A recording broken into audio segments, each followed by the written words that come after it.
আবারও ইসরায়েলের Ben Gurion বিমানবন্দরে ব্যালিস্টিক ক্ষেপণাস্ত্র নিক্ষেপ করেছে ইয়েমেনের বিদ্রোহী গোষ্ঠী হুতি। গাজায় ইসরায়েলি আগ্রাসনের বিরুদ্ধে তাদের সামরিক চাপ আরও জোরদারের অংশ হিসেবে এই হামলা চালানো হয়েছে বলে জানিয়েছে সংগঠনটি। হুতিদের সামরিক মুখপাত্র ইয়াহিয়া সারি বৃহস্পতিবার জানান, তারা একটি গুণগত সামরিক অভিযান পরিচালনা করেছে।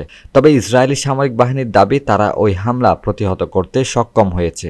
একই সঙ্গে গ্রিসের পরিচালিত ও লাইবেরিয়ার ফ্লাগধারী ইন্টারনিটি সি নামক একটি পণ্যবাহী জাহাজে হুতিদের হামলায় অন্তত 4 জন নাবিক নিহত হয়েছে বলে জানায় সামুদ্রিক নিরাপত্তা সূত্র।